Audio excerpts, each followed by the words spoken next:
Akala ko by day off mo ngayon, Clarence. Day off ko nga po. Bakit bihis na bihis ka? Naligo ka pa yata ng pabango. Kasi hanggang labas, amoy na amoy ko. Grabe naman yung hanggang labas na aamoy niyo yung pabango ko. Oo nga, kaya nga bigla akong napapasok dito Baka nga hanggang kapitbahay naaamoy ang pabango mo. Saan ba kasi ang lakad mo? May dadalawin lang po ako. Aakyat ka ng legaw. Ganun na nga, Nay.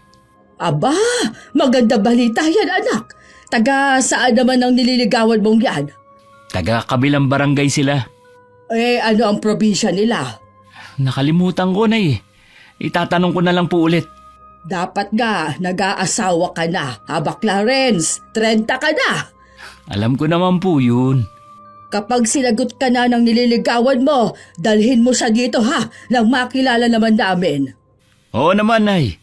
Yan naman talaga ang plano ko Kaya lang, mahiyain si Carla Huwag ka mo siyang mahiya sa amin. Ituring na niya kamo kaming pangalawa niyang pamilya. Sige po. Aalis na ako. Mag-iingat ka anak itong tandaan mo, may tiwala naman ako sa babaeng pipiliin mo. Alam ko na hindi ka gagaya sa mga pinsan mo na kung saan nalang pinulot ang mga napangasawa. Hayaan nyo na lang po sila. Masaya naman sila sa buhay na meron sila Basta, huwag kang gagaya sa kanila Opo. Sige, Nay. Magkita na lang tayo mamaya. Ang panglalait ay parang hangin. Hindi makikita pero mararamdaman ng epekto. Ang taong nagtataglay nito ay mga taong walang lakas ng loob at talino. Magandang araw sa iyo, Miss Gwen. Isa rin po ako sa masusugid ninyong taga-subaybay sa inyong channel. Tawagin niyo na lamang po ako sa pangalang Carla. 28 anyos, may asawa at isang anak. Tubong Isabela po ako pero dito na sa Maynila nakatira. Gusto ko pong ibahagi ang karanasan ko sa inyo para magbigay inspirasyon na rin at aral. Sana magustuhan din ng mga taga-subaybay niyo ang ibabahagi kong kwento. Nag-abala ka pa talaga. Kahit wala namang pasalubong ayos lang naman. Masaya ako na dalang ka ng pasalubong. Salamat dito Walang anuman. Sandali. Nasaan ang mga magulang mo? Piyesta kasi sa kabilang barangay, kaya dun sila nagpunta para magtinda. Ang sipag naman ng mga magulang mo. Kahit may edad na sige pa rin sa paghahanap buhay.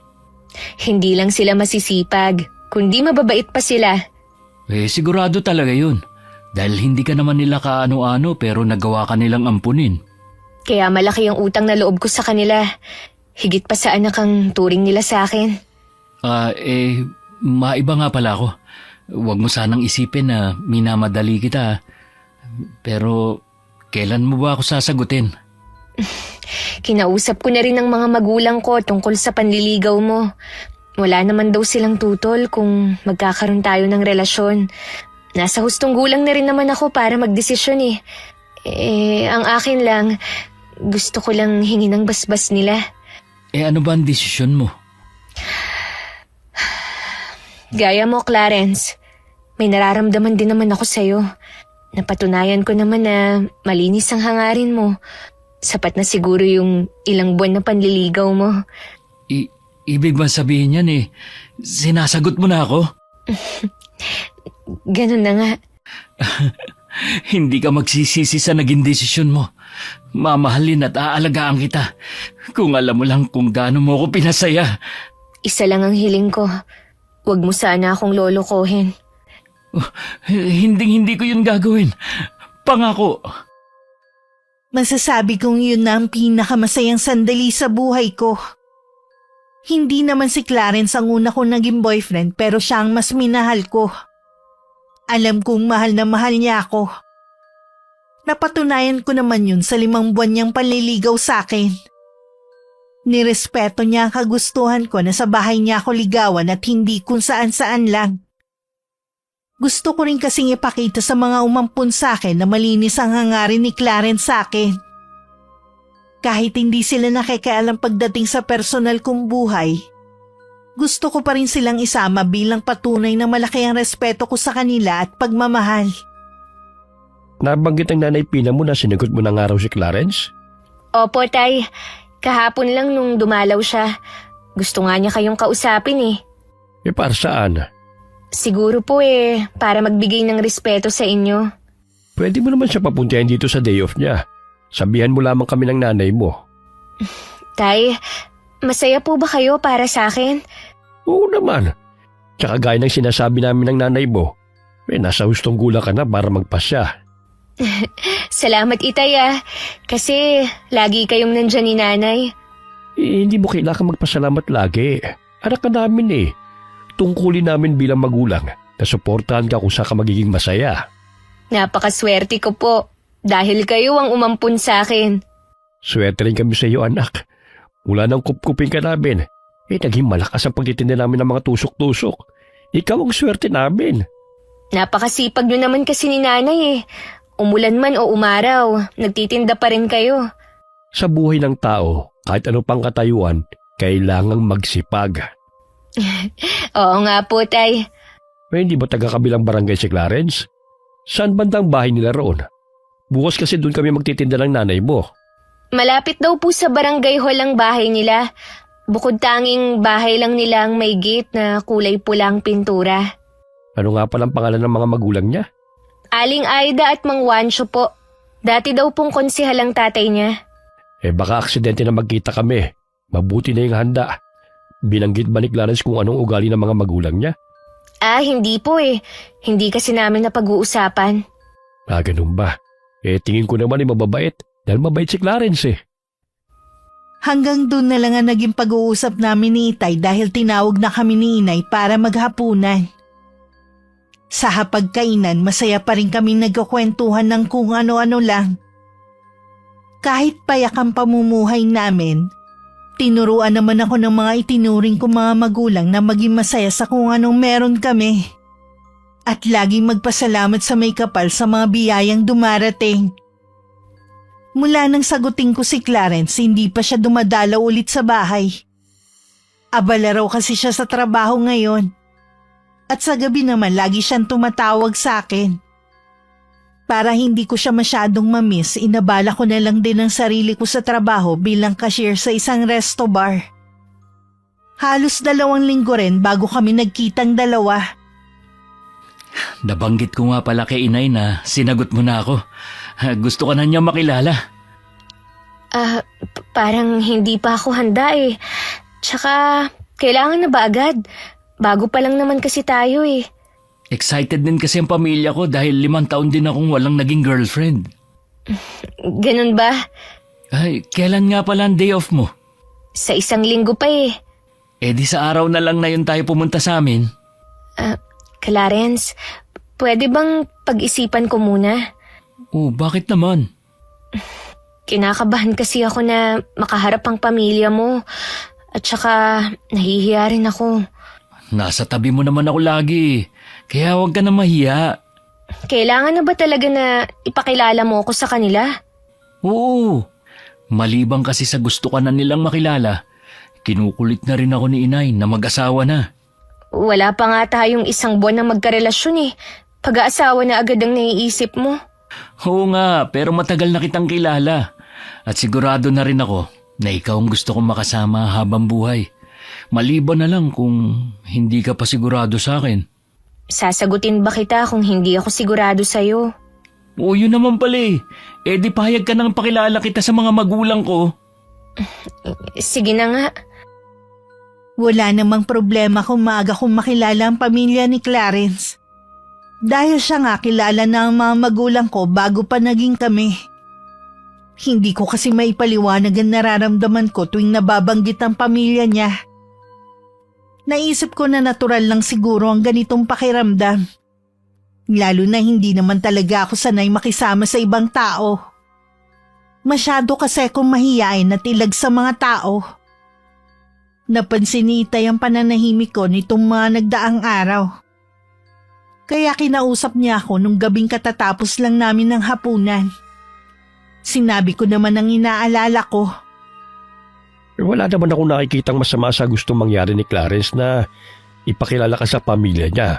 Mabuti nga habang maaga pa makilala mo na kagad ang mga ugali nila. Pero yung sinasabi mo tungkol sa pag-aasawa parang masyado pang maaga para pag-usapan niyo yun. Yun na nga po ang sabi ko eh. Kaya lang po sabi niya, sigurado na daw siya sa akin. Hindi naman lingid sa iyong kasabihan na ang pag-aasawa. Hindi ka na isusubo na kapag napaso iluluwa. Sa totoong buhay, kapag nandun ka na sa sitwasyon na yun, mahirap nang umatras. Alam ko naman po yun, Tay. Paalala lang naman sa amin ng nanay mo. Pero ikaw pa rin ang magdidesisyon sa bagay na yan. Pumayag na rin naman po ako sa gusto ni Clarence. Sa day off ko po susunduin niya ako para dalhin sa bahay nila. Alam ko naman na hindi mapapaya sa'yo si Clarence kapag ipinakilala ka sa pamilya niya. Maayos ang pagpapalaki namin sa'yo. Kaya wala kang dapat ikahiya sa kanila. Kayo po talaga ang laging nagpapalakas ng loob ko. Kayo ni Nanay. Sasabihin ko pala sa nanay mo na magluto ng pansit at ilagay sa bilao para meron kang madala kina Clarence. Oo nga po. Masarap magluto ng pansit si Nanay. Kaya magugustuhan nila yon. Siguradong dahil sa pansit ang nanay mo, makukuha mo kagad ang loob ng nanay ni Clarence.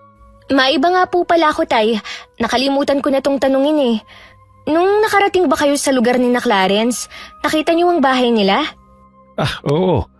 Kilala naman pala ang pamilya nila doon. Maganda ang bahay nila kahit luma na.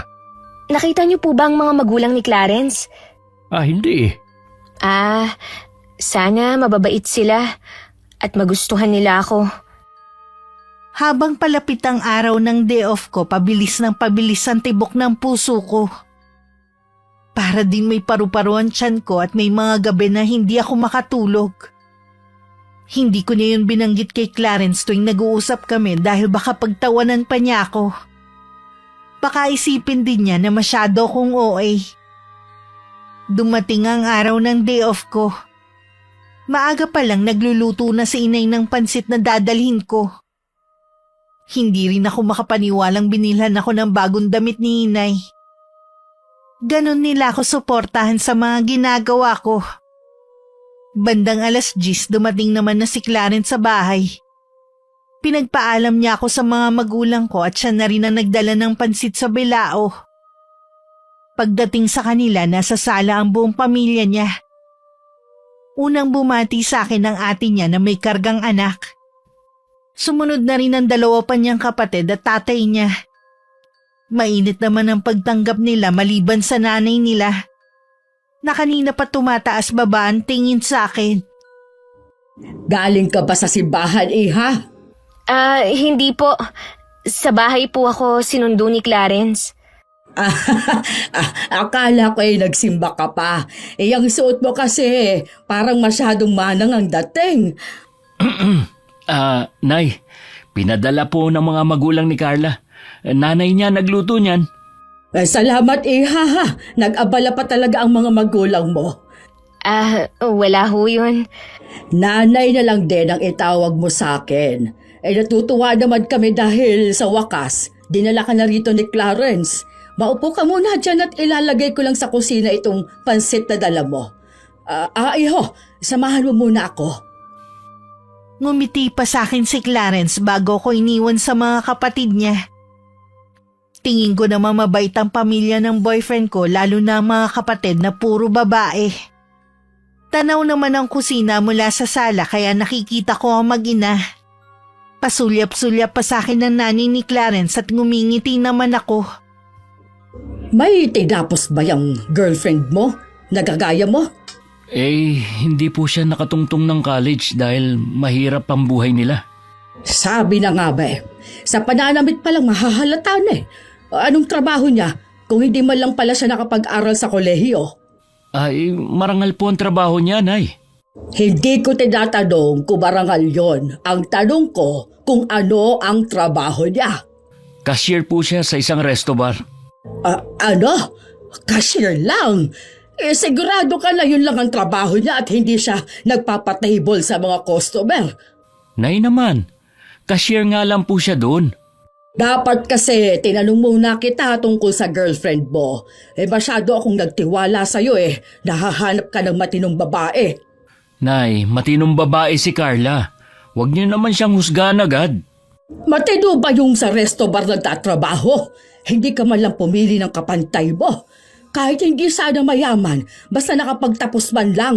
Ibig sabihin kasi noon, nakakaluwag sila sa buhay kahit papaano. Nabanggit dati ni Carla na gusto siyang pag-aralin. Kaya lang tumanggi siya. Nahihiya siguro siya sa mga taong umampun sa kanya. Ano? Ampon lang siya? Sino mga tunay niyang magulang? Hindi rin niya alam eh. Ano pa kaya ang matutuklasan ko sa babaeng yan, ha? Bigla tuloy sumama ang pakiramdam ko. Nakikiusap naman ako sa inyo. Pakiharapan niyo si Carla na maayos. Kayo may gustong makilala siya, hindi ba? Kahit wala pa namang 12:00, nagyaya ng kumain ng nanay ni Clarence. Masaya naman nagkukwentuhan ng lahat sa pangunguna ng tatay niya. Bukod tanging ako lang ang tahimik dahil nahihiya pa talaga akong sumali sa usapan. Hanggang sa mabaling na sa akin ang atensyon ng nanay ng boyfriend ko. Masarap naman sana itong pansit ng nanay mo, iha. Kaya lang, maalat. Naparami yata ng toyo. Ganun po ba? Baka hindi lang napansin ni inay na naparami ang lagay niya ng toyo. Nabanggit nga pala ni Clarence na hindi ka daw nakatungtong ng kolehiyo. Alam mo, hindi naman kami mayaman. Pero nagawa naming mapag-aral at mapagtapos ang 4 naming anak. Ano ba ang trabaho ng mga magulang mo at hindi ka nila nasuportahan sa pag-aaral mo? Vendor po sila ng mga tusok-tusok, kagaya ng kwek-kwek, fishball, tsaka iba pa. Yun lang palang trabaho nila. Kaya naman pala. Kahit po ganoon lang ang hanap buhay nila, proud ako sa kanila dahil marangal ang ginagawa nila. Oo, kesa naman sa magnakaw sila, no? Sa pagkakaalam ko malaki naman ang kita sa ganyan. Pero sana kung ganun na ang hanap buhay ng mga magulang ni Carla, sana siya medyo angat ang trabaho, hindi yung cashier lang sa isang resto bar. Hindi na ako nakapagsalita ng mga oras na yun. Bigla kasi ako na blanco at kahit hindi naman ako gaano nagsasalita mula kanina, naubusan na ako ng sasabihin. Inaasahan ko na si Clarence sa mga ngatwiran sa nanay niya pero nanatili lang siyang tahimik. Maging ang mga kasama namin tahimik lang at patay mali siya. Pagkatapos ng tanghalian, nagpahatid na ako kay Clarence. Magalang naman ako nagpaalam sa pamilya niya. Tanging-tango naman ang sinagot sa akin ng nanay niya. Pagdating sa amin, hindi muna umuwi si Clarence. Nag-usap muna kami tungkol sa nangyari. Doon na ako napaiyak. Ako na ang humihingi ng tawad sa mga sinabi ni inay, ha? Halata naman na hindi ako pasado sa kanya. Alam ko na alam mo yun, Clarence. Pero hindi mo man lang sinabi sa akin. Pinilit mo pa talaga akong sumama sa bahay niyo. Gusto ko lang kasing ipakita sa iyo at sa mga magulang mo na seryoso ako. Sana hindi mo na lang ako pinapunta sa inyo. Sobrang nanliit ako sa sarili ko kanina. Pagsasabihan ko si inay mamaya pag uwi ko. Hayaan mo na lang. Ayoko nang mag-away kayo ng dahil sa akin. Hindi naman siya ang pakikisamahan mo kundi ako. Hindi ko hahayaan na hadlangan niya tayo kung sakali. Parang wala nang saysay kung ipagpapatuloy pa natin ang relasyon natin. Para yun lang ang nangyari. Makikipaghiwalay ka na agad. Nasisiguro ko na kahit anong gawin ko, hindi ako magugustuhan ng nanay mo. Gusto ka ni na Itay at ng mga kapatid ko. Sigurado na makukumbinsi rin nila si inay na gustuhin ka. Paano kung hindi? Masyado pa maaga para sumuko. Mabait naman si inay. Makukuha mo rin ang kiliti niya. Ewan ko kung magagawa ko pang makipaglapit sa nanay mo pagkatapos ng nangyari. Malay mo, sinusubukan ka lang ni inay. Kaya niya yung sinabi sa'yo.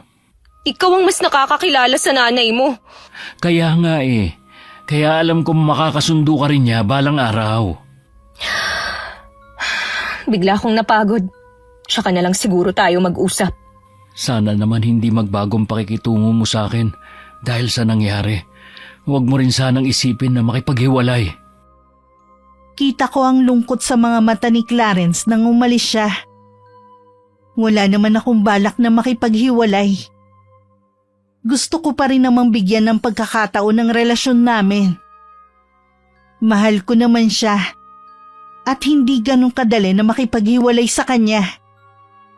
Hinihintay naman si Clarence ng inay niya sa bahay nila. Agad siyang kinumpronta nito tungkol sa akin. Hindi ko gusto ang babaeng yon. Hiwalayan mo na siya. Hindi ko gagawin yan, Nay. Mahal ko si Carla. Ano bang mapapala mo sa kanya? Malabo na bang mga mata mo, ha? Kahit sa ang anggulo kasi, wala namang maganda sa babaeng yon. Para po sa akin, maganda si Carla. O siya, maganda na kung maganda siya sa paningin mo. Pero Clarence, ampon lang siya. Hindi mo ba naiisip na baka anak siya ng kriminal? Malalahian pa ang pamilya natin ng dugong kriminal. Sobra naman kayo sa panlalait sa pagkatao ni Carla. O posible naman lang sinasabi ko, ha? Mabuti sana kung mayaman ang umampun sa kanya para kahit papaano matakpan ang pagkatao niya. Mga dukha rin naman. Hindi ba kayo titigil? Bakit mo ako pinatitigil, ha? Bastos ka. Baka nakakalimutan mo na akong nanay mo. Hindi ko po yun nakakalimutan. Pero sumusobra na kasi kayo eh.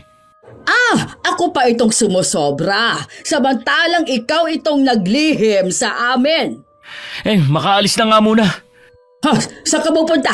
Hindi pa tayo tapos mag-usap. Yan sigurong tinuturo ng babaeng yun sa kanya. Ikaw naman, Wancho, naandyan ka rin lang. Hindi mo man lang pagsabihan ng anak natin. Di lalo lang narindi ang anak natin. Ang sabihin mo, kahit kailan, wala kang pakialam. Bakit ba kasi pinakikialaman mo pa ang anak natin, nasa 30 na naman ang edad niya? Kaya na niyang magdesisyon para sa sarili niya. Kaya na ba yun? Kung sino lang ang may pinakilala sa atin, hindi na nga maganda, wala pang tinapos. At sa isang bar nagtatrabaho, malay natin kung sino-sino ang lalaking nakakasama niya. Tama nga ang anak natin. Sumusobra ka na sa ginagawa mong panlalait sa girlfriend niya. Bakit? Totoo naman Kung sakali man, hindi naman ikaw ang makikisama kay Carla. Kahit na! Ano na lang ang sasabihin ng mga tao? Gagaya pa kasi siya sa mga pinsan niya na basta na lang dumampot ng mga papangasawa. Lagi na lang kasing ibang tao ang iniisip mo. Ang isipin mo naman ang kaligayahan ng anak natin. Alam ko na hindi magiging masaya si Clarence sa babaeng yon. Itaga mo yan sa bato. Akong nagluwal sa kanya, kaya alam ko kung ano ang makakabuti sa kanya. Ay, makalayas na nga rin. Pati ako'y naririndi sa iyo eh. Manang-mana talaga sa iyong anak mo. Mahilig mag-walk out kapag napagsasabihan. Kahit ayaw sa akin ng nanay ni Clarence, ipinagpatuloy pa rin namin ng relasyon namin. Naisip ko kasi na ipinaglalaban naman niya ako at handang panindigan kaya bakit ko siya iiwan. Hindi ko na rin naman nabanggit sa mga magulang ko ang tungkol sa pag-ayaw sa akin ni Aling Aida. Ayoko na kasing mag-alala pa sila sa akin. Hindi ko lang akalain na malalaman ni Aling Aida kung saan ako nagtatrabaho at pupuntahan niya ako. Kararating ko lang nun sa resto bar na pinapasukan ko at magbubukas pa lang nang sabihin sa akin ng kaibigan kong waiter na may naghahanap sa akin. Para ko nakakita ng multo ng mga oras na yun sa takot na nararamdaman. Hindi naman kasi malabong mangyari ang iniisip ko na gagawin nito. Sinasabi ko na nga ba? Hindi ka lang cashier sa lugar na ito. Tignan mo nga yung suot mo. Halos makita ng kaluluwa mo. Disente naman po ang suot ko. At ito po ang uniform dito. Disente na yan sa'yo, ha? Palibhasa kasi hindi ka yata nananalamin. Ano po bang kailangan niyo sa akin? Malapit na po kasing mag-umpisa ang trabaho ko eh. Alam ko na nagkikita pa kayo ng anak ko. Inutusan ko na siyang layuan ka pero hindi siya marunong makinig. Kaya ikaw na lang ang uutusan ko na layuan siya. Hindi ikaw ang babaeng karapat-dapat sa kanya. Nagmamahalan po kami ni Clarence. Lintik na pagbabahala na yan! Kahihiyan lang naman ang iaakyat mo sa pamilya ko! Pasensya na po kayo, pero hindi ko kayo susundin. Tama po si Clarence. Siya naman ang pakikisamahan ko at hindi kayo. Kahit anong gawin mo, hindi kita magugustuhan. Itanim mo yan dyan sa utak mo, ha? Lahat gagawin ko para maghiwalay kayong dalawa. Naawa naman po kayo. Nagmamahalan po kami ni Clarence. Hindi mo pa nakikilala ang anak ko. Baka magsisi ka kung hindi ka makikinig sa akin. Alam ko pong na kaya niyo yan sinasabi. Para iwan ko siya. Kahit ano pang sabihin at gawin niyo, hindi ko iiwan si Clarence. Ipaglalaban ko po siya. Tignan natin kung hanggang saan ka dadalhin ng pagmamatigas mo. Nakikiusap po ko sa inyo. Tigilan niyo na po kami. Kung hindi niyo ako matatanggap, huwag na lang kayong manggulo. At sino ka, ha? Para utusan ako? Nakikiusap naman po ako sa inyo. Sabihin po ninyo kung anong dapat kong gawin. Para wag niyo lang kaming tutulan ni Clarence. Wala kang dapat gawin dahil hindi mo na rin naman mababago ang sarili mo. Hindi ko naman po kasalanan kung ganito ang naging buhay ko. Isa lang ang may pagmamalaki ko. Maayos akong pinalaki ng mga umampun sa akin. Huwag mo na akong trabahan dahil kahit kailan hindi ako maaawa sa'yo. Pasensya na po. Mag-uumpisa na ang trabaho. Tandaan mo ito. Hindi kita titigilan hanggat hindi mo iniiwan ang anak ko. Hindi ko maiwasang matakot dahil alam kong gagawin nga ni Aling Aida ang banta niya. Nagawa nga niyang puntahan ako dito sa trabaho at ipaya sa mga katrabaho ko. Para tuloy gusto ko na lang umalis at maghanap ng ibang mapapasukan. Nang sabihin ko yun sa may-ari ng resto bar, hindi niya ako pinayagan. Mahirap daw maghanap ng mapagkakatiwalaang tauhan na katulad ko. Mag-uutos na lang daw siya na hindi na papapasukin si Aling Aida sa resto bar. Napanatag naman ako kahit papano. Hanggang ng mga oras na yun, wala pa rin alam ang mga magulang ko sa nangyayari sa akin. Kapag nasa bahay, pilit kong pinasisigla ang kilos ko. Kapag nahuhuli nila ako na malayo ang tingin, nagdadahilan na lang ako na pagod sa trabaho.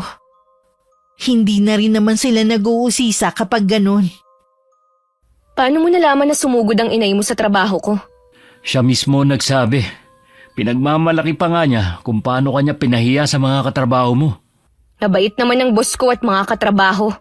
Hindi na lang nila papapasukin ang inay mo para hindi manggulo sa loob ng resto bar. Pinagsabihan na nga siya ni Itay, pero ayaw pa rin niyang makinig. Sabihin mo nga, may iba pa bang kinagagalit ang inay mo sa akin? Masyado kasing mataas ang tingin ni Inay sa sarili niya. Porke napagtapos niya kami magkakapatid, gusto niya pati magiging partner namin ganun din. Nasa akin na pala lahat ng katangian na ayaw ng inay mo eh. Wala siyang magagawa sa desisyon ko. Buhay ko to at walang ibang masusunod kundi ako lang.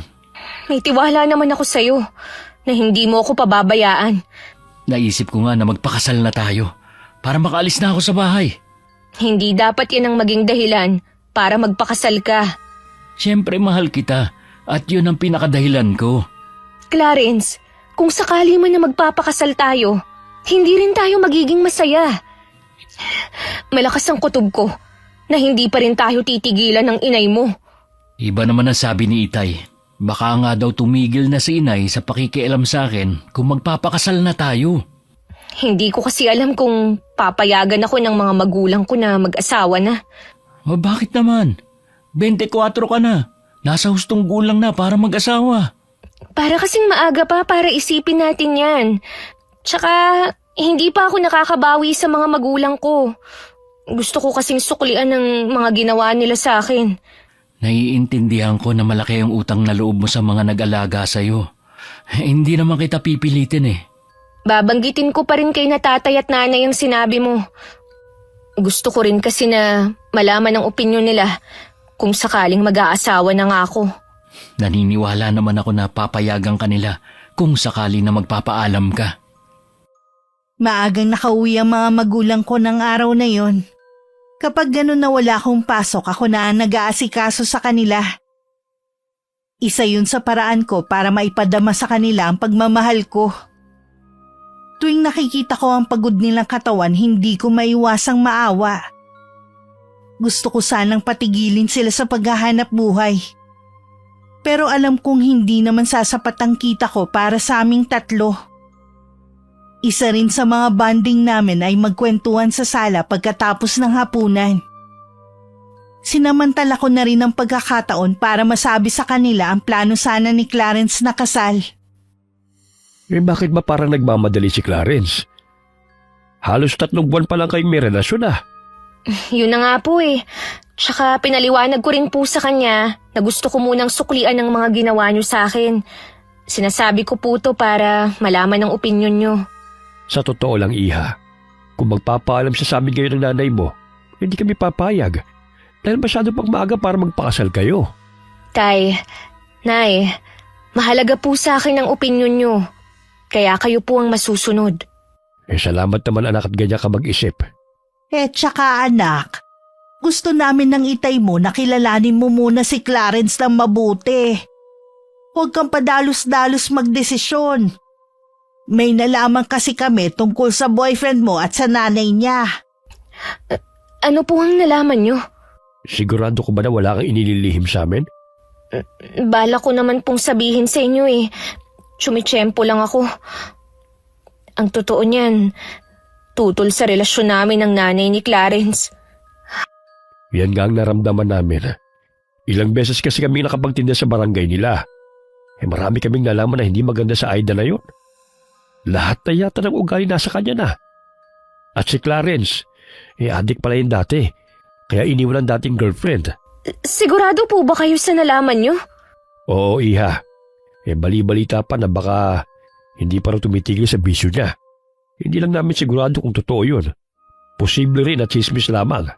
Wala naman po kasi siyang binabanggit sa akin na dati siyang may bisyo. Mahal na mahal ka namin ng nanay mo. Ayaw ka lang namin mapahamak. Alamin mo muna kung talagang nagbago na si Clarence. Sinabi ko na nga sa tatay mo eh. Kung ako masusunod, uutusan na kitang makipaghiwalay sa lalaking yun. Patawarin mo ko anak ha. Biglang nag-iba ang tingin ko kay Clarence eh. Nay, huwag niyo po munang husgahan si Clarence. Bigyan naman po natin siya ng pagkakataon na makapagpaliwanag. Ikaw ang bahala anak. Pero ayoko muna siyang makita dito sa bahay. Pwede naman kayong mag-usap eh. Pero dyan lang sa bakuran natin. Meron namang tambayan dyan eh. Baka kasi kung ano ang gawin niya kung kayo lang ang nandito sa loob ng bahay. Lagi pa naman kaming wala ng itay mo. Makinig ka na lamang sa nanay mo. Para din kasi yun sa kapakanan mo. Opo, Tay. Alam ko naman po yun eh.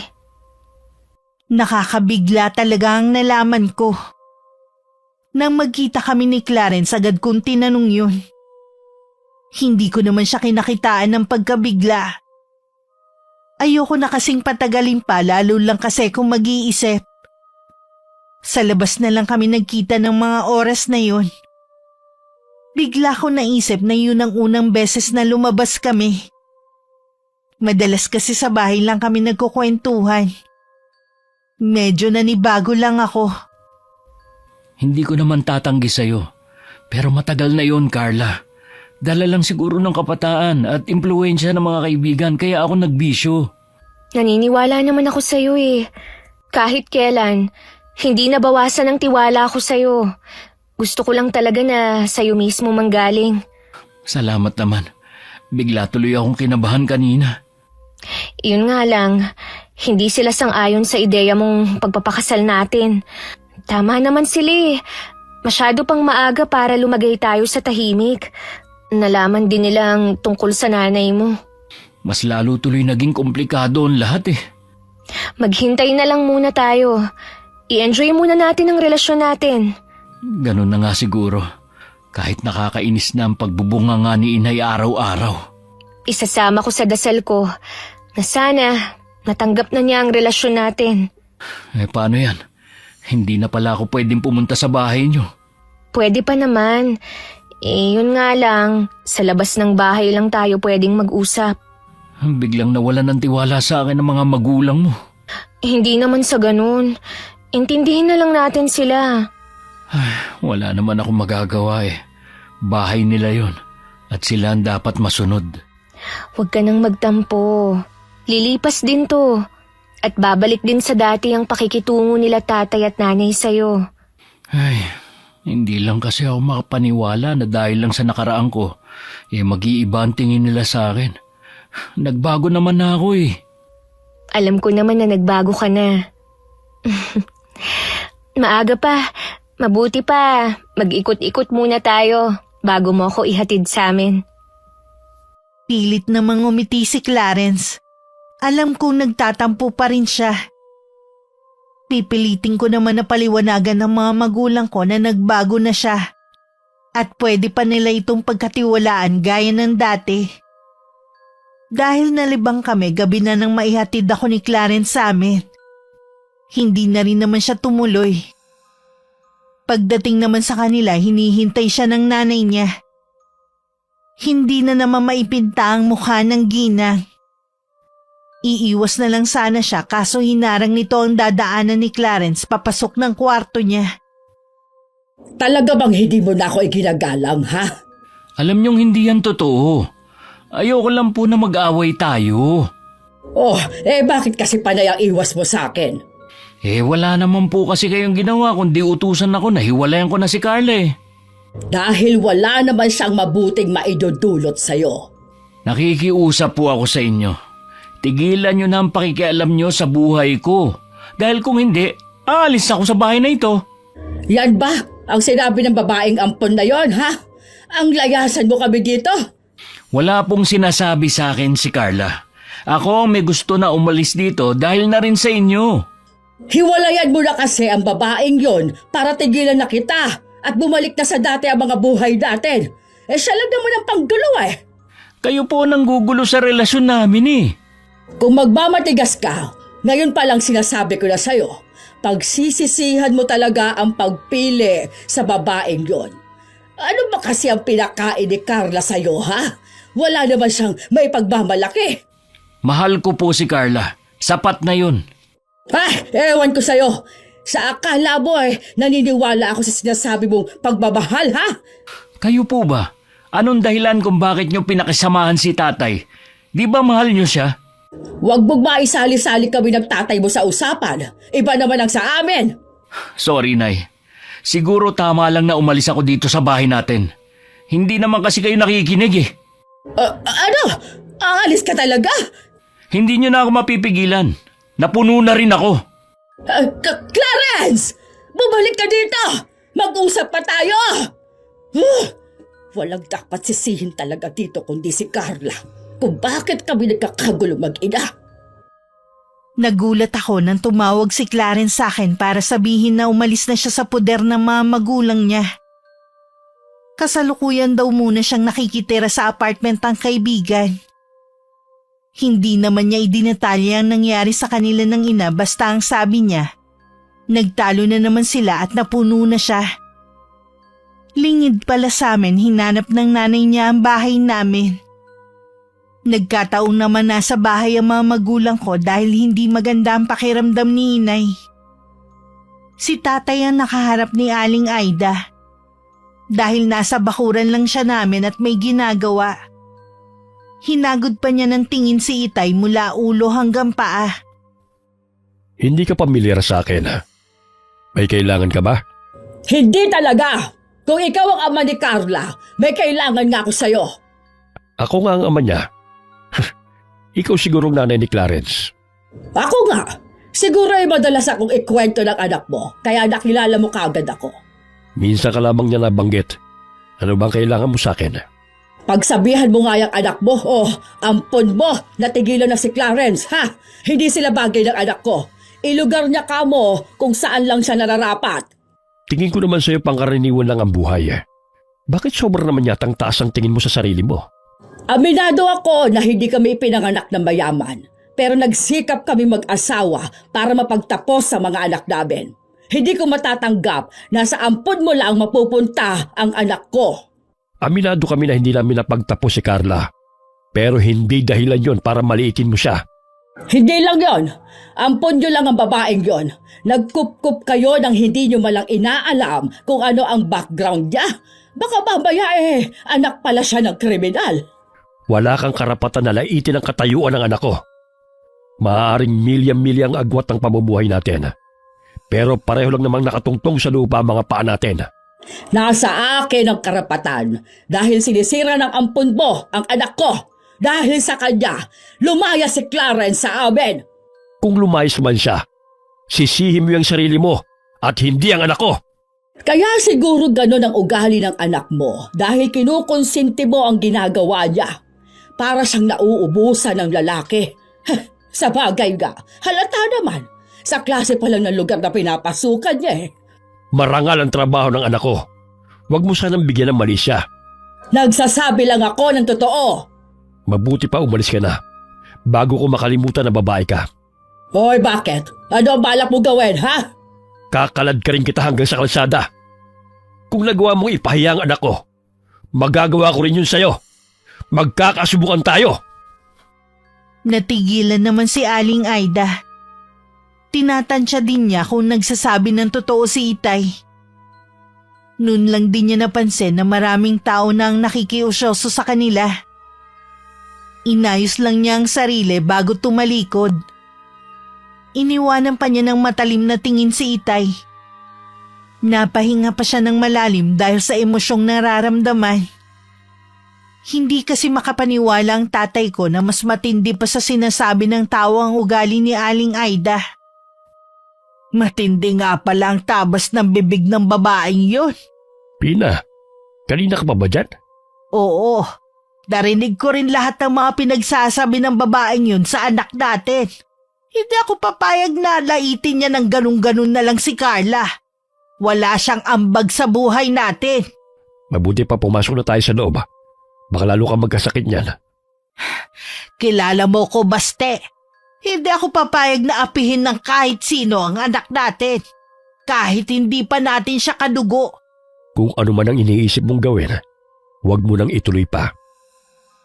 Pag-uwi ko, pinuntahan ko agad si Inay sa kwarto nila ni Itay. Napasukan ko siyang natutulog. Inayos ko lang ang kumot niya at saka lumabas na. Kinausap naman ako ni Itay tungkol sa pagpunta sa amin ni Aling Aida. Siguro inakala ng ginang na dito nagpunta si Clarence nung umalis sa kanila. Bigla ko nakaramdam ng pagod dahil sa sitwasyon namin. Pati kasi mga magulang ko nadadamay na sa problema namin ng boyfriend ko. Sorry po, Itay Kung pati kayo ginugulo na rin ni Aling Aida. Hindi na po kasi siya makapasok sa resto bar na pinapasukan ko. Kaya siguro dito naman siya nagpunta. Wala ka namang kasalanan Hindi mo kailangang humingi ng tawad. Iniisip ko nga po kung makikipaghiwalay na lang ako kay Clarence Ayoko kasi na pati kayo nadadamay na sa problema namin. Kakayanin mo bang makipaghiwalay sa kanya? Hindi po madali. Pero kung yun lang ang ikatatahimik natin, handa po akong magsakripisyo. Hindi habang buhay nasa tabi mo kami ng nanay mo. Piliin mo kung ano magpapasaya sa'yo at kung sino ang gusto mong makasama. Basta siguruhin lang ni Clarence na hindi na siya babalik sa natin niyang bisyo. Nasisiguro ko po na nagbago na si Clarence. Dala lang yun ng impluwensya ng mga maling barkada. Mabuti naman kung ganun. Gusto ko nga rin palang makausap si Clarence. Pwede mo ba siyang papuntahin dito? Sige po, Tay. Sasabihan ko po siya kapag tumawag. Patawarin mo nga pala kami ng inay mo at hindi ka namin napag-aral. Itay, wala po kayong kasalanan. Ako naman ang may gusto noon na hindi mag-college Sana pinilit ka namin. Nakalimutan namin ang nanay mo na malupit ang ibang tao. Ang respeto nila nakabase kung ano ang katayuan mo sa buhay. Hindi mo sana nararanasan ng laitin ng nanay ni Clarence.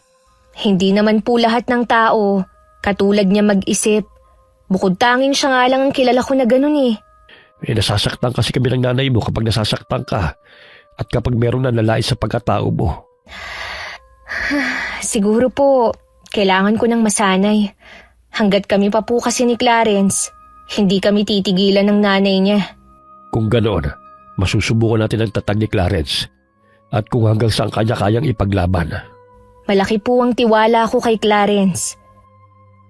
Nang sabihin ko kay Clarence na gusto siyang kausapin ni Itay, naramdaman ko naman ang tuwa sa kanya. Nangangahulugan daw kasi yun na pwede na ulit siyang dumalaw sa bahay namin. Sa totoo lang namimiss na niya ang pagpunta sa amin. Sa day off daw niya pupunta siya rito sa bahay. Kung excited na siya, ganun din naman ako. Dumating ang araw ng pagdalaw ni Clarence. May dala pa siyang pasalubong no na akala mo nagsisimula pa lang naman ligaw. Hindi pa rin magaling si nanay noon. Kaya si tatay muna ang humarap sa kanya. Iniwan ko lang muna sila at sinamahan ko muna si inay sa kwarto. Salamat po pala, Tatay Baste, na pinayagan niyo akong makapunta rito. Pasensya ka na rin, iho, kung biglang nagbagong pagtingin namin silang nanay Pina mo. Gusto lamang naming pangalagaan si Carla. Naiintindihan ko naman po kayo sa bagay na yan. Sinisiguro ko na nagbago na ako at wala na akong balak balikan ang nakaraang kong yun. Nakikita ko naman ang sensibilidad sa'yo. Kahit anong oras, pwede ka na ulit dumalaw dito sa amin.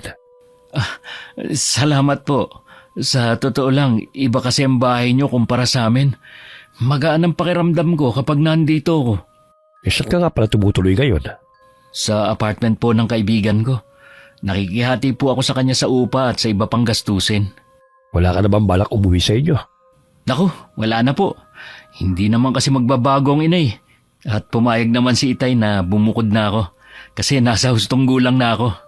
Siguro naman alam mong sumugo dito ang inay mo. Pasensya na po kayo kung gano'n ang inasal ni inay. Kahit nga po si tatay napupuno na rin sa kanya. Kahit anong pakiusap ko sa kanya, ayaw niyang makinig. Ganun pala ang nanay mo. Baka mamaya niyan makahanap siya ng katapat niya kung hindi pa siya magbabago. Parang nga pong wala siyang makatapat. Lahat tumitiklo po sa kanya. Malay mo hindi pa lamang dumarating ang taong yon. Siguro nga po. Nang makatulog na si inay, tsaka lang ako lumabas ng kwarto nila. Naabutan ko pang masaya nagkukwentuhan sina tatay at Clarence. Sabay pa silang napalingon sa akin. Nagpaalam na rin si Itay na may gagawin sandali para magkaroon kami ng pagkakataon na magkausap ng boyfriend ko. Mukhang masaya ang pinag-uusapan niyo Ano ang topic niyo? Ayun, kung ano-ano lang naman. Ang saya talagang kakwentuhan ng tatay mo. Ay, kumusta na nga pala ang nanay mo? Ayos lang naman siya. Tuwing umiinom nga lang siya ng gamot, lagi siyang inaantok. Baka yun talagang epekto ng gamot. Mabuti na rin siguro yon para makapagpahinga si Nanay Pina. Oo nga Sana nga gumaling na si inay. Mag-iisang linggo na rin kasi ang trangkaso niya Huwag ka masyadong mag-alala. Malakas ang nanay mo. Uso lang talaga yung trangkaso ngayon Gusto ko nga sanang alagaan si nanay para hindi na mahawa si Itay. Yun nga lang may trabaho ako. Ay, huwag mo isipin na mahahawa ang Itay mo. Ipagdasal mo na lang ang kalusugan ng mga magulang mo. Lagi naman silang kasama sa mga dasal ko bago ako magpahinga. Alam mo ba, para ako nabunutan ng malaking tinik. Bakit naman? Kasi pwede na ulit akong pumunta rito sa inyo. Yun ba? Dati ka pa namang welcome dito sa amin. Nabigla lang noon sina tatay kaya pinagbawalan kang pumasok dito. Marami pa kami napagkwentuhan ni Clarence bago siya nagpaalam na uuwi na. Wala pala kaming kamalay-malay na laging nakasubaybay sa amin si Aling Aida. Lalong nagitngit ng kalooban nito sa akin. Pakiramdam niya kasi pinagpalit na siya ng anak sa amin. Nang sumunod na araw, pumunta na naman si Aling Aida sa bahay. Si tatay na naman ang nakaharap niya. Sa pagkakataong yun, mas kalmado si Itay na harapin siya. Dito na siguro nakatira ang anak ko. Nagkakamali ka. Dumadalaw lamang dito si Clarence. At isa pa, hindi ako papayag na magsama ang dalawa na hindi pa naikakasal. Konserbatibo ka pala, pero pinapayagan mo magtrabaho sa isang resto bar ang ampon mo. Anong masama sa pagiging cashier? Sigurado ka bang yun lang ang trabaho ng anak mo doon? Oo naman. Kung duda ka, bantayan mo siya kung anong ginagawa niya roon. Malaki talagang tiwala mo sa anak mo. Asawa mo ba yung nakasilip sa may bintana? Oo. Ilang araw na siyang may sakit, kaya hindi kami nakakapagtinda. Oh, bakit ganun siya makatingin sa akin? Ang sama ah! Ano bang inaasahan mo? Pagkatapos mong insultuin ang anak namin? Alam mo bang matinding galit ang nararamdaman ng asawa ko sa'yo? Pinipigilan ko lamang siya sa binabalak niya. Bakit parang ang putla niya at nanlalalim pa ang mga mata? Hindi mo ba narinig ang sinabi ko? May sakit ang asawa ko. Narinig ko ang sinabi mo, pero mukhang hindi lang siya may sakit. Parang may kakaiba sa kanya. Kung wala ka ng ibang sadya, umalis ka na lamang. Ay, kapag pumunta si Clarence dito, pakisabing umuwi na muna at gusto ko siyang kausapin. Bakit hindi mo lang siya punta sa bago niyang tinitirhan? Pupuntahan ko rin siya doon. Dito lang muna ako dumiretso at nagbabaka sakali akong maaabutan ko siya. Ito lang ang may papayo ko sa'yo. Kung ayaw mo mawala sa iyong anak mo, suportahan mo siya sa kung ano magpapasaya sa kanya.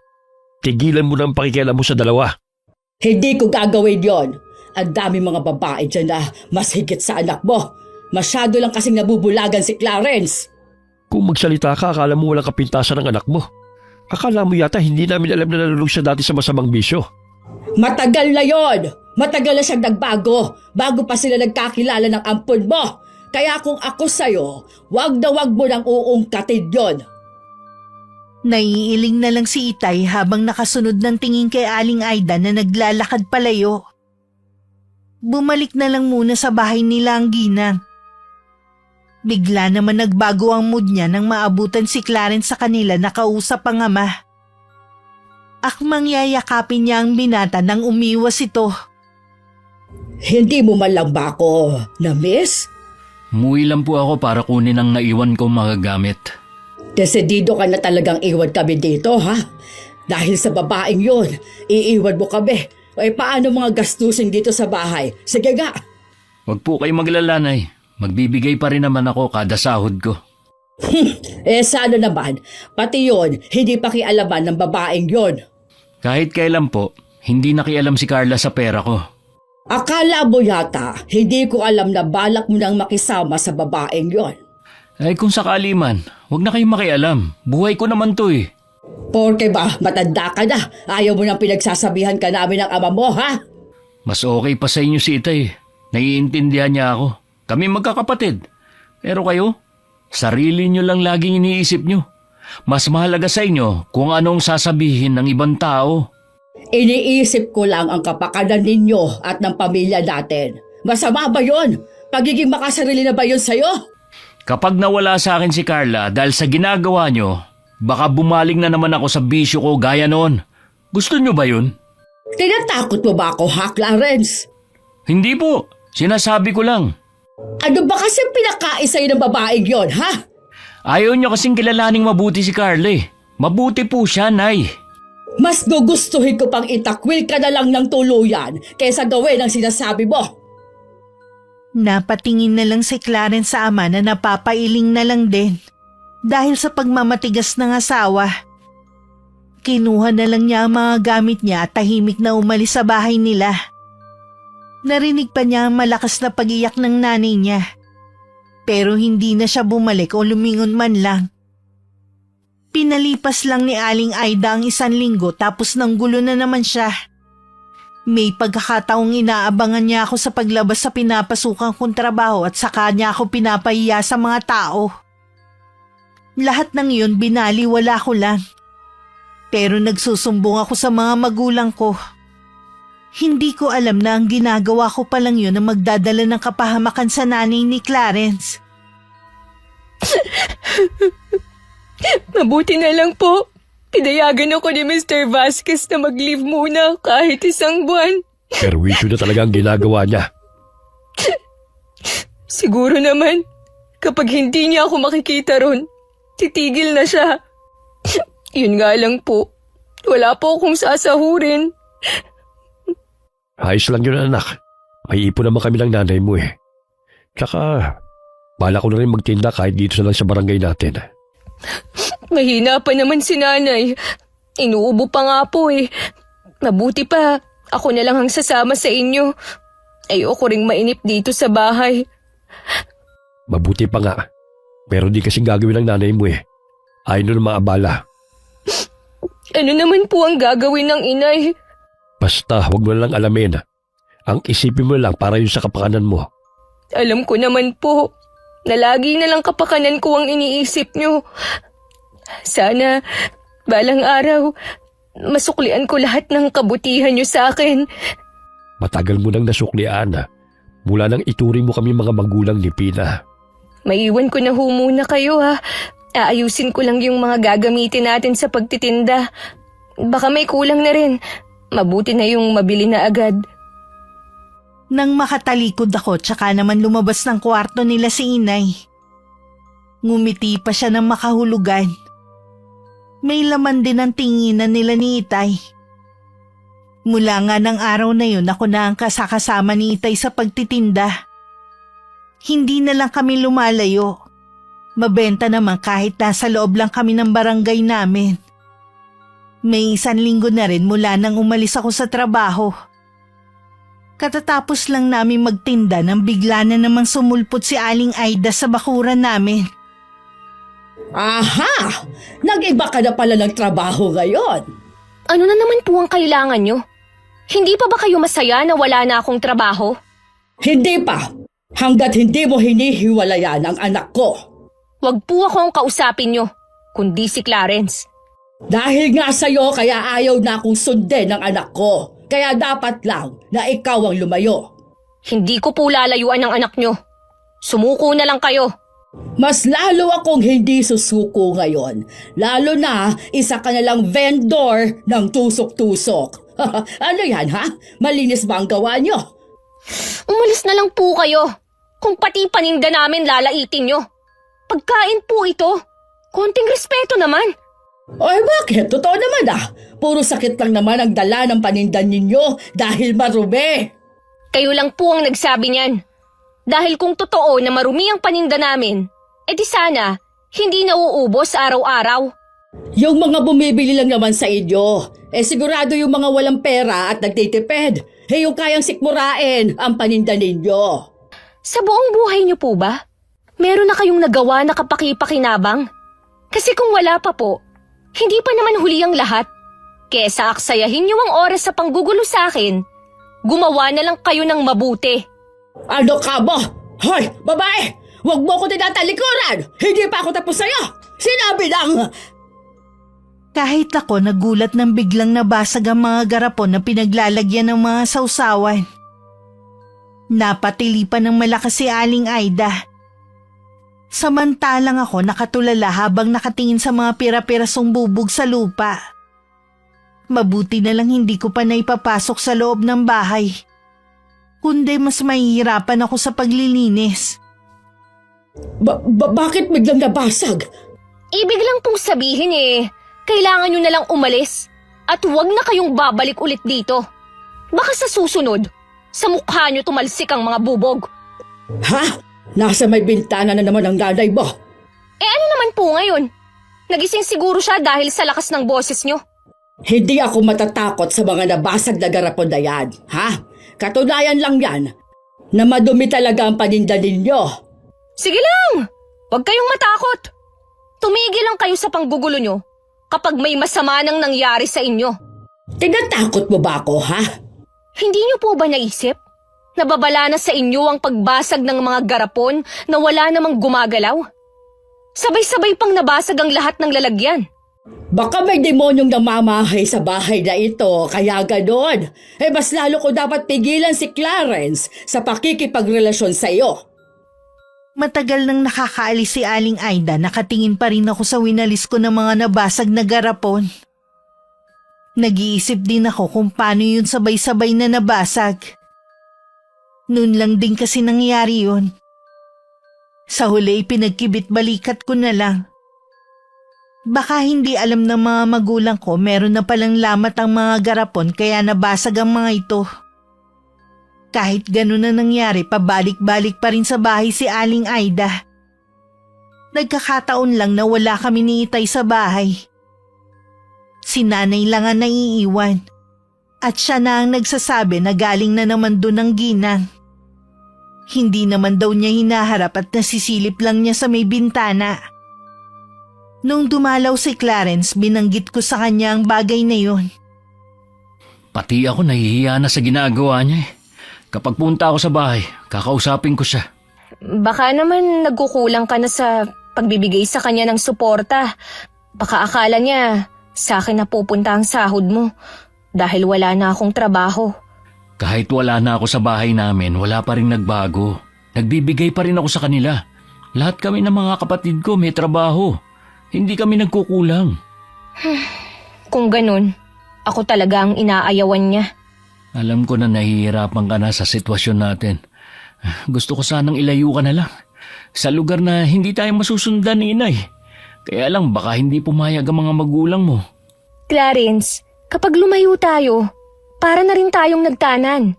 Hindi talaga papayag ang mga yun. Ay, wala na kasi akong maisip na paraan eh. Huwag ka lang magsawa na paliwanagan ng inay mo. Matatauhan din siya balang araw. Naaawa na rin kasi ako sa iyo eh. Wala naman ako lagi sa tabi mo para ipagtanggol ka. Kaya ko pa naman ang sarili ko eh. Tsaka, nandito naman ang mga magulang ko. Hindi nila ako pababayaan. Ay, ibahin na nga lang natin pinag-uusapan natin. Tungkol na lang sa mga plano natin ang pagkwentuhan natin. Mabuti pa nga. May konti na nga pala ako naiipon para sa atin. Ngayon pa lang kasi, gusto ko ng paghandaan kapag hiningi ko na ang kamay mo kina Tatay Baste at Nanay Pina. Noon pa nag-alok na si Clarence ng kasal. Hindi ko lang akalain na nag-iipon talaga siya para sa amin. Lalo ko tuloy na patunayan kung gaano siya kaseryoso sa akin. Nangako din ako na mag-iipon din para matulungan ko siya. Naikwento ko nga sa mga magulang ko na pag-usapan namin ni Clarence. Kahit si inay masaya para sa akin. Napatunayan naman daw niya na seryoso at mahal talaga ako ng binata. Huwag ko na lang daw isipin si Aling Aida. Ituon ko na lang daw ang atensyon ko sa iba pa naming plano ni Clarence. Ano po kaya ang ibig sabihin ng inay? Mukha lamang wala kaming ginagawa ng nanay mo pero gumagawa kami ng paraan para hindi na manggulo sa inyo si Aida. Ano naman po ang ginagawa niyo? Ay, nang pumupunta rito si Aida at ang nanay mo lang ang nadadatnan niya, kinausap siya na masinsinan ng inay mo. Baka hindi na nga yung bumalik dito sa mga susunod na araw eh. Sana nga po. Nakakahiya na rin kasi sa mga kapitbahay eh. Dati, kilala tayong tahimik lang. Ngayon, kilala tayo dahil na rin kay Aling Aida. Babalik din naman sa dati ang lahat. Ikaw, pwede ka nang bumalik sa trabaho mo. Magaling ng inay mo. Makakatulong ko na sa pagtitinda ko. Bala ko na nga pong mag-report sa Lunes eh. Alam ko kasi na namimiss mo na rin ang mga katrabaho mo. Sila lang naman ang mga kaibigan mo eh. Oo nga po. Pero tay, sana dito na lang kayo sa malapit magtinda. Huwag na kayong lalayo. Nag-aalala rin kasi ako sa inyo eh. Minsan kasi, pati liblib na lugar na pupuntahan nyo. Eh, alam nyo naman ang panahon ngayon. Masyado nang delikado. Wala nang sinasanto ang mga masasamang loob. Siguro nabalita mo nangyari sa tindero ng isda na hinold up na nga. Pinatay pa ng mga kawatan. Opo, kaya hindi nyo maiaalis sa akin ang matakot para sa inyo. Oo na, hindi na kami lalayo ng nanay mo. Plano nga namin dito na lamang sa tapat ng bahay magtinda eh. Maganda nga po ang plano nyo. Mapapanatag pa ako habang nasa trabaho. Gaya ng sabi ni Itay, hindi na nga bumalik sa bahay si Aling Aida. Hindi naman ako nagtaka. Naging tahimik na muli ang buhay namin ng pamilya ko. Bumalik na rin ako sa trabaho sa resto bar. Gaya ko, na-miss din ako ng mga mababait kong katrabaho. Minsan tumawag sa akin si Clarence. May problema daw sa kanila kaya umuwi muna siya. Mula rin nun, hindi na siya nakakadalaw sa bahay namin. Sa cellphone na lang kami nag-uusap. May ipon pa naman ako dito eh. Gamitin niyo muna para magpatingin kayo sa doktor. Eh di ba nga, ilang doktor nang pinuntahan namin ng itay mo. Wala namang nangyari. Subukan niyo po sa ibang doktor. Sige anak, salamat at hindi mo ako pinabayaan. Nangako naman ako sa inyo na kahit anong mangyari, hindi ko puputulin ang obligasyon ko sa inyo. Mabuti at hindi ka naiimpluwensyahan ng babaeng yun. Lagi ko pong uulitin na mabait si Carla. Eh kung malalaman nga lang niya na may sakit kayo, baka dalawin niya kayo rito eh. Huwag mo mapapunta ang babaeng yan dito! Hindi ko siya gusto makita! May sakit na nga kayo. Hindi pa rin kayo nagbabago? Malas talaga ang babaeng yun. Siyang nagdala ng kabalasan sa akin at sa pamilya natin. Pati ba naman pagkakasakit nyo eh, kay Carla nyo pa rin sinisisi? O kanino ba dapat? Hindi nyo ba naiisip na baka karma nyo na yan dahil sa mga ginagawa nyong mali? Wala akong ginagawang mali. Gusto ko lang naman kayong pangalagaan na pamilya ko. Masama ba yun? Ay, sana naman po matauhan na kayo. Tigilan mo na nga ako sa pangangaral mo. Mabuti pa po, magpahinga na lang kayo. Dito lang ako sa labas. Pinagmasdan naman ni Clarence ang ina habang nakapikit. Kahit nagsusungit ito, mas nangingibabaw pa rin sa kanya ang awa para dito. 3 doktor na ang pinuntahan nito kasama ang kanyang ama pero hindi pa rin matukoy ang tunay nitong sakit. Lumalaki kasi ang tiyan ng ina, naglalagas ang buhok at bumagsak na rin ang katawan. Sa gabi ayon sa ama, panay ang suka. Hindi na rin daw makakain. Pero sa araw, normal naman ang pakiramdam.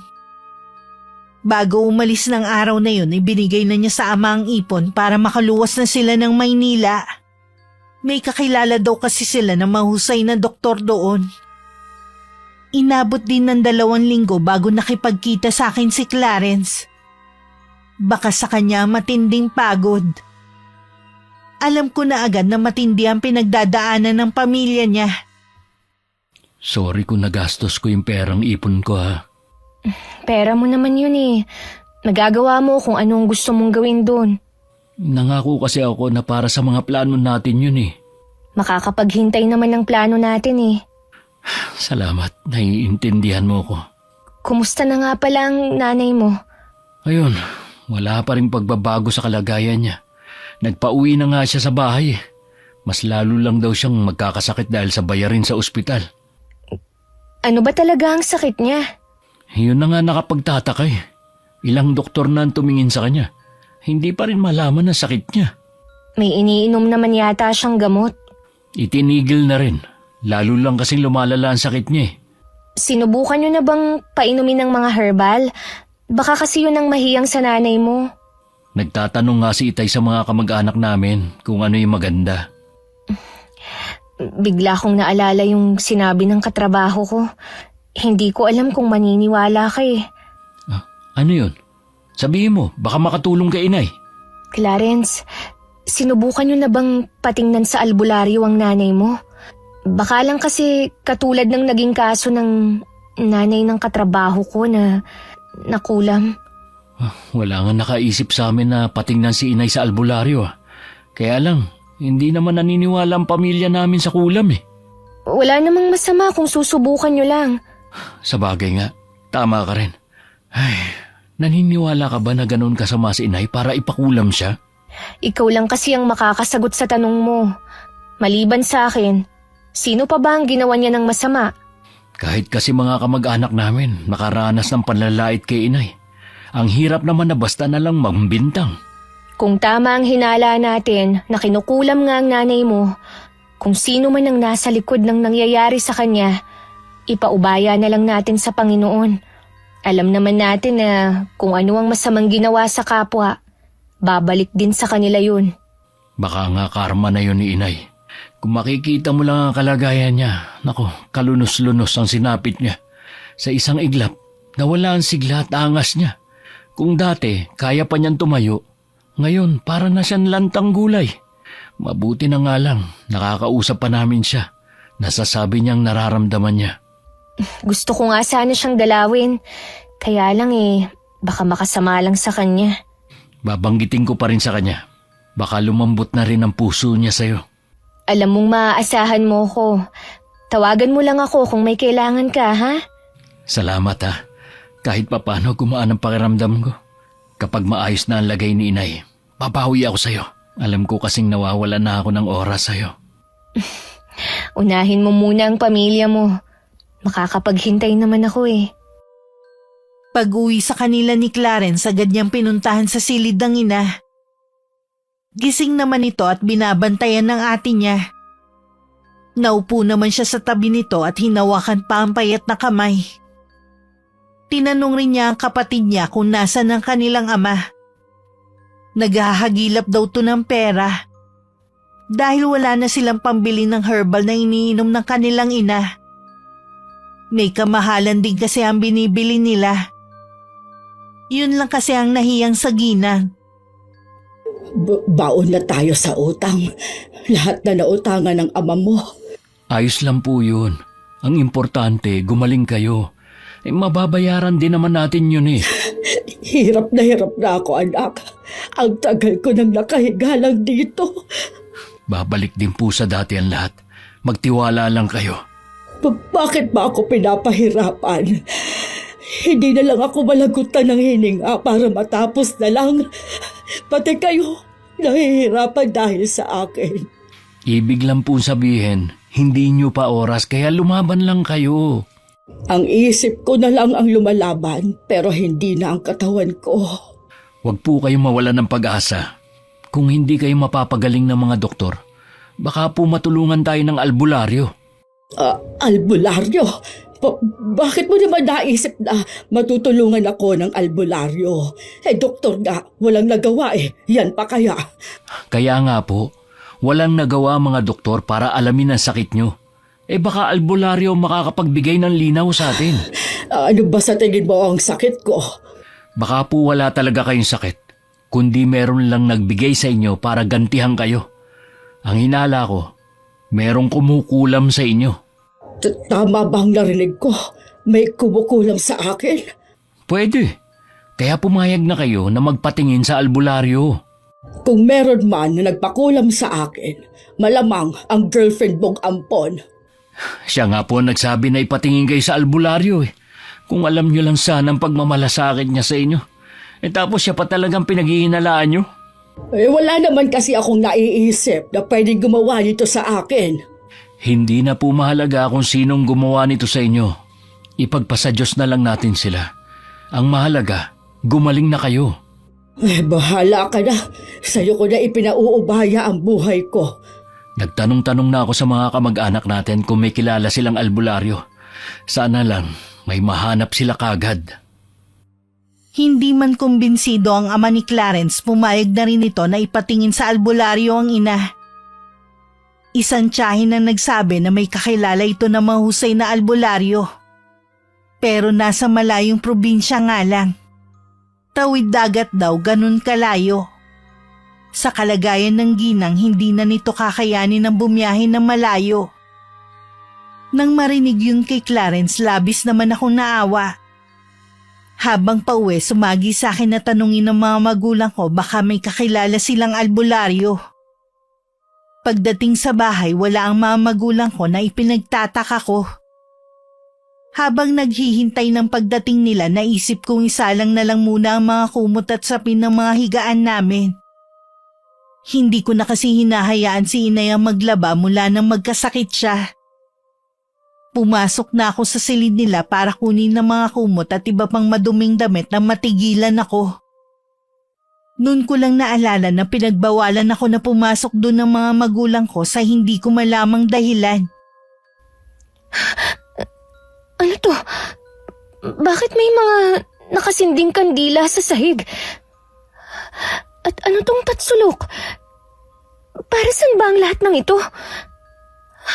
May manika pa na puno ng tusok ng karayom. Hindi kaya... Bigla akong nagkahinala kung para saan yun. Napaiyak na lang ako at nanginginig pa ang buong katawan na lumabas ako ng silid na yun. Sa sala ko na lang hinintay ang mga magulang ko. Ilang sandali pa dumating na rin sila. Naabutan pa nila akong parang wala sa sarili na nakaupo sa sofa. Maaga ka yatang umuwi ngayon. May nangyari ba sa'yo? Ano po ang ibig sabihin ng nasa silid nyo? Kung ganun alam mo na. Kayo po ang kumulam sa nanay ni Clarence? Anak, ginawa lamang yun ng nanay mo dahil sa'yo. Nasasaktan din kasi kami sa ginagawa ng nanay ni Clarence. Pero tay, masama po ang ginawa nyo. Alam namin yun. Pero yun lang kasi naisip namin para tigilin na kayo ni Aida. Sa kwento po ni Clarence, nakakaawa ng kalagayan ng nanay niya. Kahit ganun po si Aling Aida, alam ko na hindi nila gusto na mawala siya agad. Bawiin niyo na po yung ginawa niyo sa kanya. Nakikiusap po ko. Talaga bang gusto mong gumaling ang nanay niya? Opo, inay. Ayoko rin po na magkasala kayo. Di bali nang araw-araw niya akong guluhin. Basta wag lang kayong magkasala sa Panginoon. Patawarin mo kami ng itay mo kung mali kami ng paraan para protektahan ka. Masyado ko nabulag ng galit ko.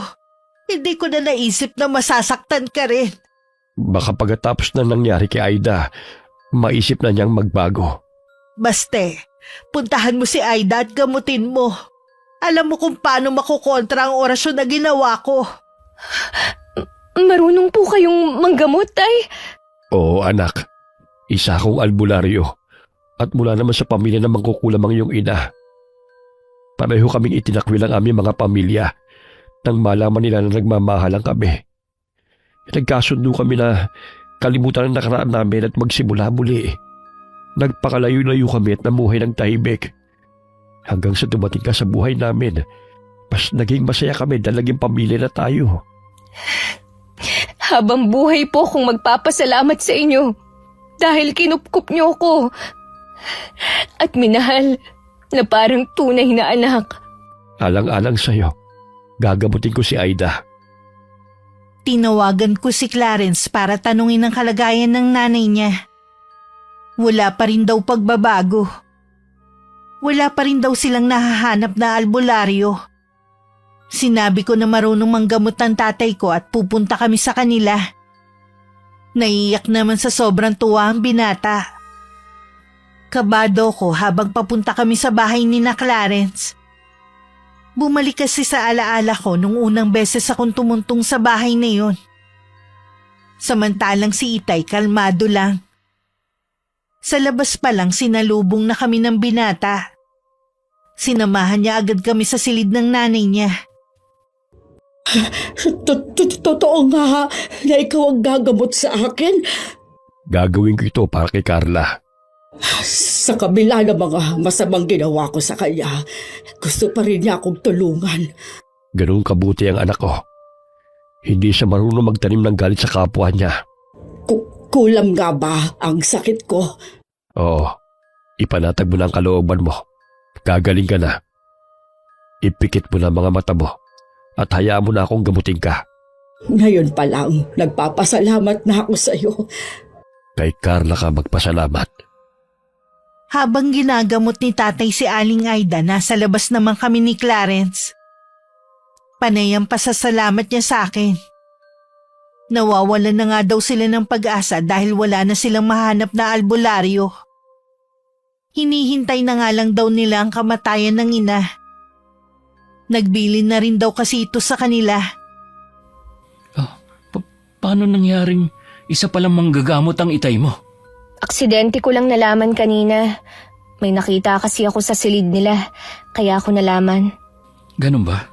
Mabuti na papayag mo ang itay mo na gamutin ng inay ko sa kabila ng mga ginawa niya sa inyo. Mababait ang mga magulang ko. Hindi nila matitiis na hindi tulungan ng inay mo. Tatanawin kong utang na loob habang buhay ang ginawa niyong to. Wala yon. Ang isipin na lang natin, gagaling na ang inay mo. Kahit ganun si inay, ayaw namin siyang mawala agad. Gusto pa namin siya mabigyan ng pagkakataon na magbago. Kalahating oras din kami naghintay bago lumabas ng silid si Itay. Nagsipaso ka naman sa silid si Mang Juancho, Clarence at iba pa niyang kapatid. Naiwan naman kami ni Itay sa sala at dinig pa namin ang usapan sa loob. Umuwi na po tayo, Tay. Sigurado na naghihintay na sa atin ang inay. Hindi na ba kayo mag-uusap ni Clarence? Nag-usap na po kami kanina. Kung meron pa po siyang sasabihin, alam naman niya kung saan ako hahanapin. Masaya na ulit ang pamilya nila. Yun naman po ang mahalaga eh. Tara na pong umuwi. Matagal din nagdusa ang pamilya ni Clarence dahil sa pagkakasakit ng nanay niya. Gusto ko munang lumayo para bigyan sila ng panahon na makapag-bonding. Lagi naman kami nagkakausap sa cellphone. Ayos na rin sa akin yun. Isang araw pag-uwi ko nadatnan ko sa bahay ang mag-ina. Sabi ni Itay kanina pa raw nila ako hinihintay. Nakausap ko na ang mga magulang mo, Iha. Nakahingi na ako ng tawad sa kanila sa lahat ng mga masasamang nasabi ko. At ngayon naman, sa iyo, maiintindihan ko naman kung may galit ka pa rin sa akin. Matagal ko na po kayong napatawad. Salamat, Iha. Kanina nga pala, habang wala ka, napag-usapan na namin ng iyong mga magulang ang tungkol sa inyo ni Clarence. Yung wala na akong tutol sa relasyon ninyo. Kahit kailan nyo gustuhin na magpakasal, walang problema sa akin. Salamat po. At natanggap niyo na rin ako. Ang dami kong natutunan sa nangyari sa akin. Kailangan pa palang malagay ako sa alanganin bago ako magising sa katotohanan. Utang ko sa inyo ang pangalawa kong buhay. Lahat naman po tayo nagkakasala. Ang mahalaga naman pinagsisisihan natin at hindi na ulit gagawin. Tama ka. Dalawin mo kami sa bahay, ha? Hayaan mong bumawi ako sa'yo. Gusto kong iparamdam sa'yo kung gaano ka ka-welcome sa pamilya namin. Sa isang mahigpit na yakapan nagtapos ang pag-uusap namin ni Aling Aida. Hindi ko mailarawan ang saya ko ng mga sandaling yun. Sa wakas natanggap na rin niya ako. Akala ko magiging katulad ng iba ang kwento ko na kahit nagkaroon na ng pamilya, hindi pa rin tanggap ng biyanan. Makalipas ang 2 taon, ikinasal na kami ni Clarence. Ang lihim ng mga magulang ko, pinili ko na lang itago, Miss Gwen. May bagay kasi na mas makakabuti na ibaon na lang sa limot para wala nang masaktan. Pinagsisihan naman ng mga magulang ko ang ginawa nila at nangakong tuluyan ng ibabaon ng kaalaman ni inay sa kulam. Marami akong natutunan sa karanasang ko ito na dadalhin ko habang buhay. Alam ko ganun din si Nanay Aida na biyanan ko na hanggang ngayon pinananatili ang pagiging mabuting tao. Wakas.